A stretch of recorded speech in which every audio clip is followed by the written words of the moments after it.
नमस्कार दोस्तों, आज बात करते हैं स्टॉक मार्केट के बारे में।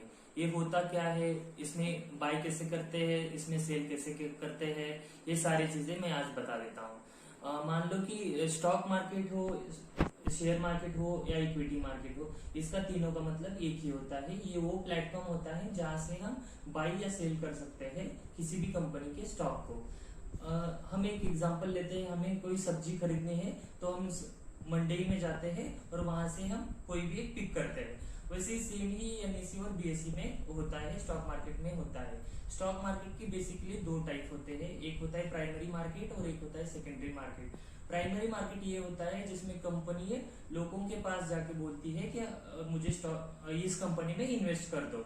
उसको हम इनिशियल पब्लिक ऑफरिंग कहते हैं, उसको आईपीओ बोलते हैं नॉर्मली। ये होता है प्राइमरी मार्केट। अभी बात करते हैं सेकेंडरी मार्केट की। सेकेंडरी मार्केट में बेसिकली दो टाइप आते हैं, जो सब लोगों ने सुना होता है कि एनएससी और बीएससी। एक्चुअली ये सेकेंडरी मार्केट में आते हैं। NSC stand for national security exchange and BSc stand for Bombay stock exchange.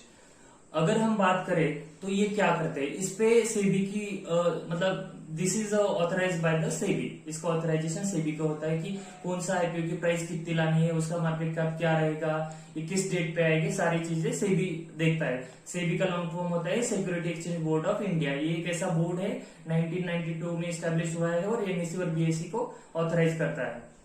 अभी बात करते हैं स्टॉक मार्केट में हम कैसे खरीदारी करें। अगर हमने कोई स्टॉक खरीदी किया है, इसका मतलब क्या होता है कि हमने उस कंपनी की कुछ हिस्सेदारी खरीद ली है।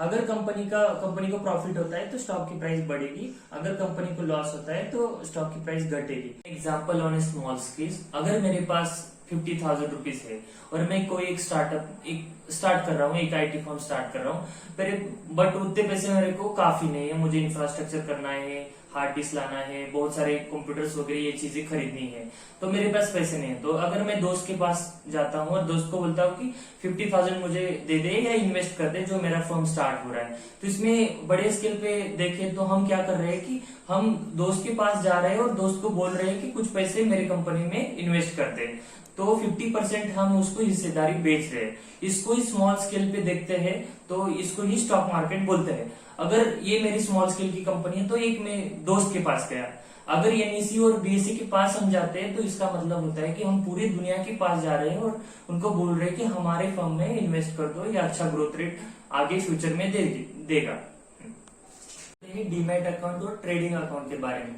डीमैट अकाउंट क्या होता है कि जिसमें हम स्टॉक रखते हैं। 1990 में क्या हुआ था, 1990 में फिजिकल फॉर्म में जो भी स्टॉक्स मिलते थे उस पे लिखा होता था कि XYZ कंपनी के 100 शेयर मेरे पास है। पर अभी डिजिटलाइजेशन की वजह से क्या हुआ है कि स्टॉक जो है वो फिजिकल फॉर्म में नहीं रहता है, वो इलेक्ट्रॉनिक फॉर्म में रहता है।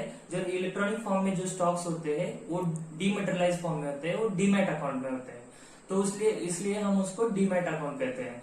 और लास्ट ये है कि ट्रेडिंग अकाउंट क्या होता है। तो ट्रेडिंग अकाउंट ये है कि अगर हम किसी कंपनी के MIS margin integrated square of एक दिन में खरीदना है और एक ही दिन में मुझे बेचना है, जो मार्केट आवर के बीच में होता है, तो उसके लिए मुझे ट्रेडिंग अकाउंट चाहिए। तो ट्रेडिंग अकाउंट या डीमैट अकाउंट एक ही फॉर्म में आता है। ये सारे प्रोवाइडर जो है, जीरोधा है, एंजल ब्रोकिंग है, एलायंस ब्लू है, शेरखान है, इससे हम बाय या सेल कर सकते हैं। इसकी लिंक मैंने डिस्क्रिप्शन में दी है। तो लास्ट थिंग ये है कि आज के एक पूरे ओवरव्यू में मैंने ये बताया कि व्हाट इज स्टॉक मार्केट, ये होता क्या है, इसमें कौन से टाइप होते हैं, एक प्राइमरी होता है और एक सेकेंडरी होता है। थर्ड मैंने बता दिया कि इसमें हिस्सेदारी कैसी होती है और ये सेबी इसको कैसे कंट्रोल करता है, आईपीओ को और उसके डेट को। एंड लास्ट थिंग मैंने ये बता दिया कि what is demat account and what is trading account. Thank you.